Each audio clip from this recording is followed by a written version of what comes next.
Ryan, you want me to sit?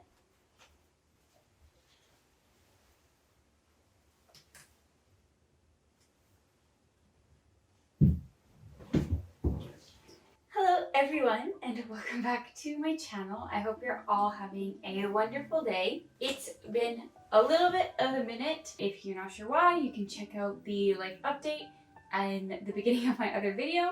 But for this one, we're just gonna get right into it. I recently moved into a new place and it really inspired me for the subject of today's video, which is how my Lolita goals and wardrobe have changed over the 5 years that I've been in the fashion. You know, things like change and progress have been on my mind a lot, what I want to change with my wardrobe, and I was really reflecting on how far I've come in the fashion since I first hesitantly started wearing it in 2017. So I thought of 5 things that I used to do in the beginning of my journey into Lolita that I don't really do now. Some of them are more relating to my closet and things I buy, and some of it is just how I build my wardrobe and plan it for the long term.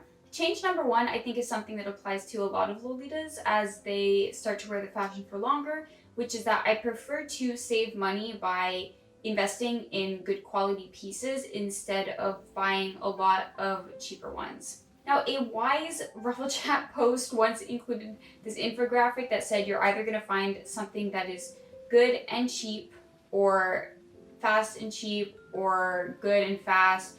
You get the point. It's not gonna ever be good, fast, and cheap, which is a lesson that I definitely learned. Lolita and shopping for Lolita has taught me to be patient, and one of the ways that it's taught me to be patient is to focus on longevity instead of accumulation. Of course, I do have a lot of Lolita and a lot of stuff that goes with it, but I feel like all of my pieces are good quality, and at least I always try to buy quality pieces that are going to last with a minimum of 5 years, if not more. It frustrates me if something breaks within a shorter period of time because it feels pretty wasteful, and I'll try my best to repair it. For example, I've had a pair of Bodyline shoes for the last 3 years, and twice now one of the bows on the back have ripped off, but obviously I'm just going to use like Gorilla Glue or something to piece it back together instead of throwing it out. And part of the reason I'm motivated to do that is because I've learned how precious these items are through Lolita. When I was newer in the fashion, I really wanted to build a wardrobe quickly and have more than one coordinate, so I was kind of building one coordinate at a time, including buying accessories specifically to match a main piece. But most of the pieces that I bought when I was new to the fashion, I don't really have anymore, with a few exceptions. And I'm not as much in a hurry to buy things, and I never buy things just to match one piece anymore. It has to match at least 4 or 5 of my dresses for me to buy it. I also think that this is just something that comes with adulthood. I was 20 when I started wearing Lolita fashion, which is still really young and not like, you know, making adult money really, even though I had worked full time. You know, when you start to have to really pay for everything in life, and you're not in school and you start to have a more serious job, you start to think about money and long-term more naturally, I think. So sort of a Lolita lesson, but also just a life lesson. So change number 2 is a decision that I've made pretty recently, though I sort of lived by this, not on purpose before, and that's to only buy items with at least partial shirring, but always prioritize main piece cuts with full shirring. Now, I never really had main pieces that have no shirring at all, but I would occasionally buy like blouses that do. And obviously I'm talking about items that do usually come with shirring. So for example, I'm not talking about cardigans or cutsews, things like that. For main pieces and blouses, I really want to focus on buying items with as much shirring as possible and not just hoping for the best.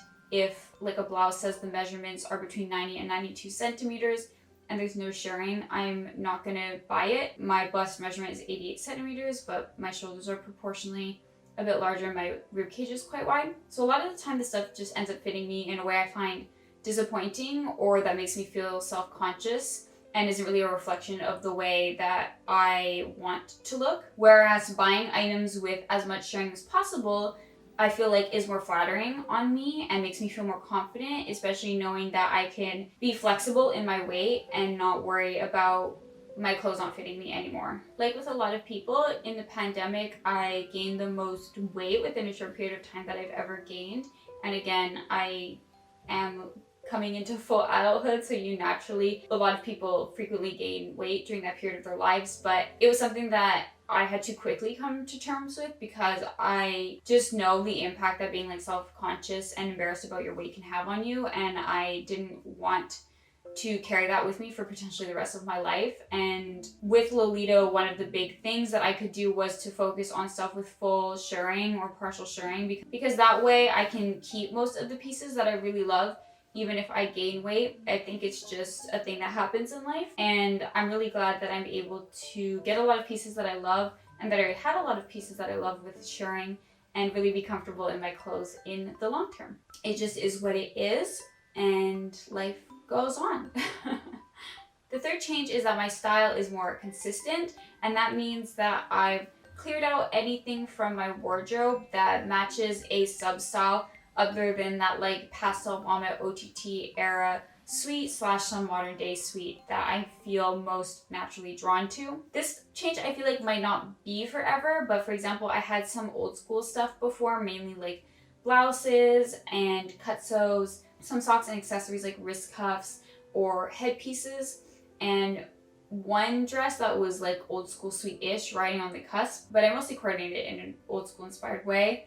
And I just really felt like my wardrobe was a bit half-baked because of that sort of separate sub-style going on in a really tiny way in my closet. And I didn't really feel like I was going to ever have the motivation to make a full old school subset of my closet, because it was really hard finding old school stuff that I really liked, that was within my budget and that fit me. Like, it just wasn't really happening for me, so I just decided to either sell it, or most of it I gave away to someone in my comm, because they really love old school and I felt like it would really suit them. And most of the stuff that I got for old school was pretty cheap, which meant that it was also quite used. And yeah, I feel more comfortable and confident with my wardrobe now, because I know I can pull like any piece out of it, and pretty much everything matches with like a few exceptions.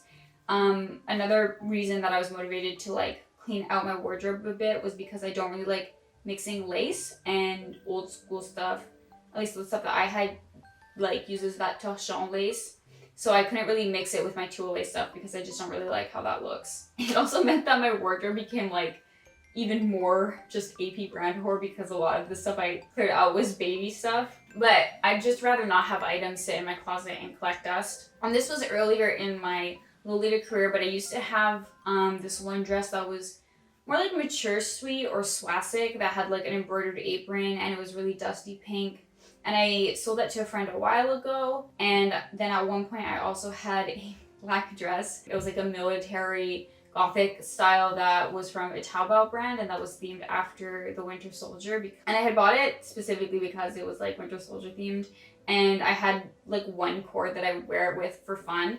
And then I had these pair of like military style boots, so when they broke, there was no point in me like rebuying military style boots just to match that cord, so I ended up just like selling everything from that cord knit. And I don't regret buying the dress and selling it. It was kind of fun to have for a bit, but yeah, it was never going to stay in the long term in my closet anyway. I don't know if this is going to be forever. You know, the appeal of gothic and classic like calls to me more and more every day, but I feel most like myself in sweet still, and also like financially I don't know if I want to get into gothic and classic. And I just moved into a smaller apartment than I used to live in, so right now it just isn't feasible, and I can't see it really being that like possible for me, at least for another year. So change number 4 is that I stopped buying wigs. Now, I did buy pretty recently, like within this year, a bunch of Priscilla hair pieces, but those aren't like a strict wig. What I'm talking about is like the one hair piece that you put on your head that's a wig. I used to have a few, and I used to like think about buying more, and I wanted to buy like a twin tail wig, but to be honest, I just hate wearing them.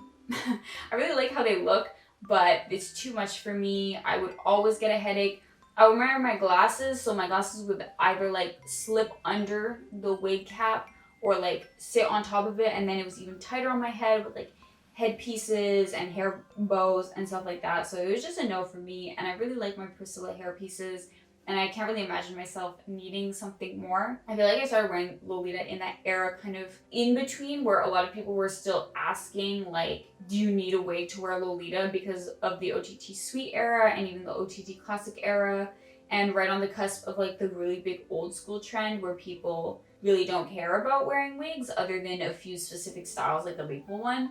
So I kind of always swung back and forth between like wanting to wear wigs because of OGT Sweet and like not wanting to wear wigs because I just like don't really enjoy it for comfort that much. And I saw a lot of people being like, don't wear wigs, like you don't need to. Natural hair is better, actually. I feel like because of the wig discourse in like Lolita around the time I joined, I never really made my mind up. But now I feel comfortable with just my hair pieces. I would be happy investing more in like Priscilla hair pieces, but they discontinued my color that I like, so we'll see. And the last one is that over the last couple years, I really added color to my wardrobe. And I say that because when I first started wearing Lolita, I was really focusing on sax and pink. Even though my first main piece was actually pink and red, I ended up putting red to the side and buying like a lot of pink and sax stuff.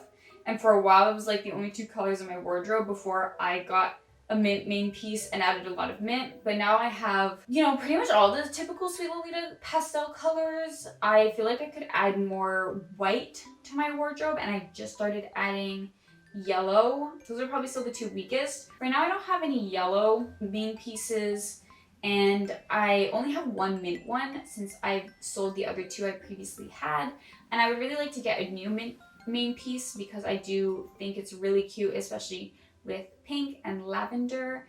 I would really love to get a solid main piece in every like pastel color. So a pink one, a sax one, a lavender one, a yellow one, and a mint one. Though I feel like the yellow and mint would be really rare and hard to find, and I don't like the super saturated yellow that's really common in modern Lolita. But I'm really enjoying adding more colors, and I found that I have a really big love for like rainbow colored items, like pastel rainbow, especially white with the pastel rainbow. So I'm trying to see where I can add more of that in my wardrobe. So those are the 5 changes that I thought of. Of course, a lot has changed in my 5 years in the fashion. Mostly there's some coordinates that I would never ever wear again because I think they look terrible. I feel like the biggest change for anyone into Lolita is just the sense of personal style and taste that you develop over the years wearing Lolita. That's what I love about it, is being able to grow within the fashion and, you know, it really becoming a part of your life. Whether it's a big part or a small part, it's really fun to be able to connect so much with your clothes and a very personal part of your identity, or at least it has been that way for me. Lolita has taught me a lot about being confident and changing and like your, even something as simple as your taste changing and realizing you like certain colors more than others.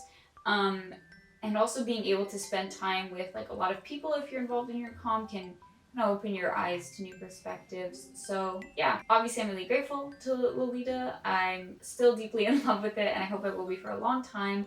And I'm sure as I continue my years in fashion that some things will continue to change. Maybe 5 years from now I'll be a gothic Lolita with a collection of rare moitié. Who knows? On that note, thank you so much for watching. You can expect me to upload videos more regularly again. For now, I'm aiming for at least once a month before going back to my regular twice a month schedule. I have this new little filming space that I'm kind of still working on. I'm missing some prints that are going to go up here. I've got a bunch in the mail and a few that I just need to get tape for, and a few other things that I'm hoping to pick up to make this space a bit nicer and be able to make more content for all of you. I really appreciate the comments and the support and everyone who interacts again. I'm really looking forward to chatting with you all in the comments once again every 2 weeks. All right, that's all for now. I will see you in my next video. Bye bye. I almost forgot what my exit line there was, even though it's not a very original exit line.